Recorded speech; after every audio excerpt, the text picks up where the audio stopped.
मी स्मिता वीरा विनायक सिंह काळे, बोरिवली पश्चिम उपासना केंद्र। मी इंडियन बँकेमध्ये नोकरी करते। 1998 सालच्या रामनवमीला मी बापूंचे प्रथम दर्शन घेतले व त्या दिवसापासून मी आणि माझे पूर्ण कुटुंबीय बापूमय झाले। आज जीवनामध्ये अनेक अनुभव घेतले, सद्गुरू कृपेचा अखंड स्रोत अनुभवला। आज मी आपल्यासमोर जो अनुभव सांगत आहे तो मला एकदा येऊन गेलेला नाही, तर बापू कृपेने माझ्या जीवनात मी तो क्षणोक्षणी अनुभवत आहे। 1.5 वर्षापूर्वी मला थायरॉईड झाला। माझे वजन खूप कमी होत होते, पण ते वजन थायरॉईडमुळे कमी होत होते ते मला उशिरा कळले। माझ्या फॅमिली डॉक्टरांनासुद्धा थायरॉईडचा जरा संशयही आला नाही, कारण तेव्हाच मला व्हायरल फीवर झाला होता। त्यामुळे त्यांना वाटले की व्हायरल फीवरमध्ये अँटीबायोटिक्स घेतल्यामुळे मला अशक्तपणा आला आहे। पण पुढे मला चालता बोलताना देखील धाप लागायला लागली। मग मात्र आम्ही सुचितदादांकडे धाव घेतली। सुचितदादांकडे गेल्यावर त्यांनी मला बघितल्यावर लगेचच थायरॉईड टेस्ट करायला सांगितली व मी त्याप्रमाणे ती टेस्ट केली। ती टेस्ट केल्यानंतर असा रिपोर्ट आला की माझा TSH फॅक्टर खूपच कमी झाला आहे। दादांनी लगेच त्यांच्याकडचे औषध मला दिले आणि कोकिळाबेन हॉस्पिटलमधील एंडोक्रायनॉलॉजिस्ट डॉक्टर धीरज कपूर यांच्याकडे जायला सांगितले। मी डॉक्टर धीरज कपूरांकडे गेले, तिथे माझी ट्रीटमेंट सुरू झाली। पण अचानक लगेचच माझे डोळे खूप सुजायला लागले, खूप लाल व्हायला लागले। मी लगेच डोळ्यांच्या डॉक्टरांकडे गेले। त्यांनी मला डोळ्यांचा CT स्कॅन करायला सांगितला।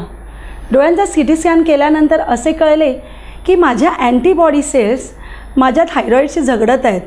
त्यामुळे त्याचा परिणाम म्हणून माझे डोळे खूप लाल होत होते, खूप सुजत होते। डोळ्यांच्या डॉक्टरांनी देखील मला ट्रीटमेंट चालू केली आणि एके दिवशी अचानक मला 2 डोळ्यांच्या 2 प्रतिमा दिसायला लागल्या। मी डॉक्टरांकडे गेले। तिथे गेल्यावर मला कळलं की मला डिप्लोपिया झाला आहे। बापरे, डोळा हे आपलं मुख्य इंद्रिय। मी मनातून खूप घाबरले होते।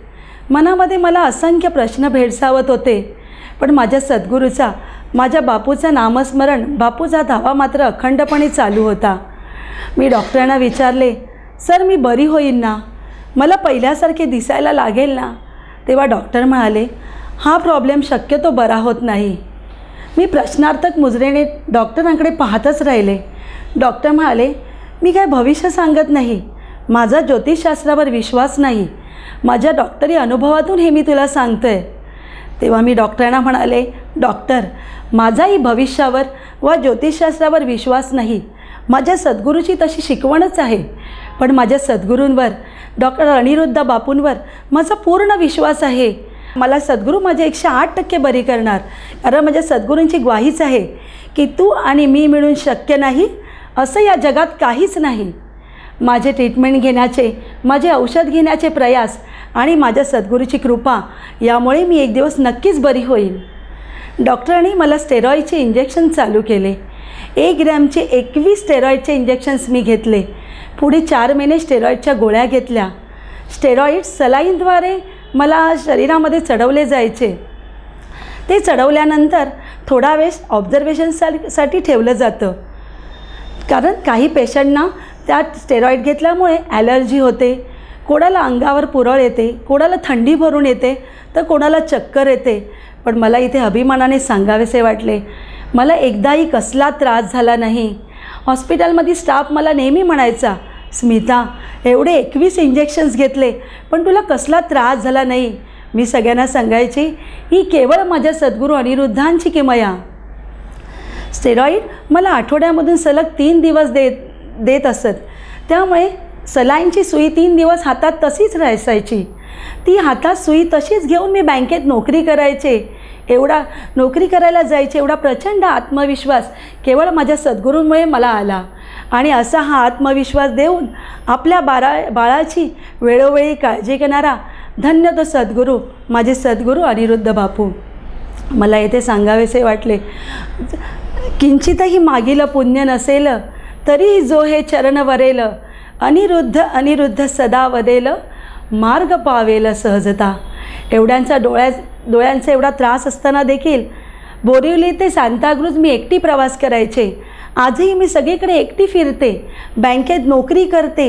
1.5 वर्षामध्ये कामामध्ये एवढी कसली चूक झाली नाही की कधी पडून अपघात झाला नाही, असा माझा वेळोवेळी सांभाळणारा, माझ्या हाताचा हात धरून मला चालवणारा माझा सद्गुरू बापू.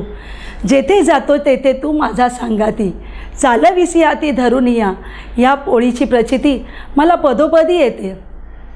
स्टेरॉईड घेतल्यानंतर किडनी फंक्शनिंग, लिव्हर फंक्शनिंगवर परिणाम होतो. मला दर 6 आठवड्यांनी डॉक्टर त्या टेस्ट करून घ्यायला सांगायचे, पण माझ्या सगळ्या टेस्ट नॉर्मल असायच्या. स्टेरॉईडने शुगर तर लगेच येते. माझ्या बँकेमध्ये एका मैत्रिणीला चिकनगुनिया झाला होता, तेव्हा तिने 2 स्टेरॉईडचे इंजेक्शन्स घेतले होते. आज 3 वर्ष झाली, शुगर पाठ सोडत नाहीत, पण मी मात्र 21 इंजेक्शन घेऊनसुद्धा आजपर्यंत बापू कृपेने माझी शुगर नॉर्मल आहे. मी तात्यासाहेब लहानेंकडे सुद्धा गेले. मज सवे जो प्रेमे येईल, तयाचे अशक्य शक्य मी करीन. ही बापूंच्या वचनातली एक ओळ मला येथे आठवते. मी पद्मश्री अवॉर्ड विजेते डॉक्टर तात्यासाहेब लहानेंना देखील भेटले. ते मला म्हणाले, पुढे पुढे तुझा त्रास वाढत जाणार व ह्यावर ऑपरेशनशिवाय पर्याय नाही, आणि ऑपरेशन देखील थायरॉईड सलग 1 वर्ष नॉर्मल असल्यावरच करता येऊ शकेल. हे ऐकल्यावर मी त्वरित सुचितदादांकडे गेले. दादा मला म्हणाले, तू कशाला घाबरतेस, तू पूर्ण बरी होणार आहेस, पुढे ऑपरेशन करायची वेळही येणार नाही. आणि मला इथे अभिमानाने सांगावेसे वाटते की जे थायरॉईड सतत 6 महिने आउट ऑफ कंट्रोल होते, ते श्रीश्वासममध्ये मोठ्या आईचे पूजन केल्यापासून कंट्रोलमध्ये आले. दादांचा शब्द म्हणजे जणू बापूच बोलतात. मला याची प्रचिती आली, तेव्हापासून माझे थायरॉईड नॉर्मल आले. आज मला इथे अभिमानाने सांगावेसे वाटते की डोळ्यांचा एवढा त्रास असूनही मी नोकरी करते, कामामध्ये कधी चूक होत नाही. बँकेमध्ये एक उत्कृष्ट कर्मचारी म्हणून मॅनेजमेंट व कस्टमर दोघेही मला नावाजतात. या अशा डोळ्यांनी बापूंनी साईचरित्र पंचशील परीक्षेचे पेपर माझ्याकडून लिहून घेतले व तृतीय, चतुर्थी, पंचम परीक्षेमध्ये विशेष प्रावीण्यही मिळवून दिले. आज मला खात्री आहे, माझ्या प्रारब्धाशी लढा देण्यासाठी मला ताकद पुरवायला नव्हे, माझ्या प्रारब्धाशी लढायला माझा सद्गुरू माझ्याबरोबर आहे. 108% प्रारब्धाचे बीज बापूंच्या चरणी अर्पण करुणी धन्य व्हावे. खरोखर सद्गुरू अनिरुद्धांसारखे सद्गुरू मला लाभले, मी खरोखर धन्य झाले. अंबज्ञ बापूराया, अंबज्ञ बापू आई दादा. हरिओम श्रीराम अंबज्ञ.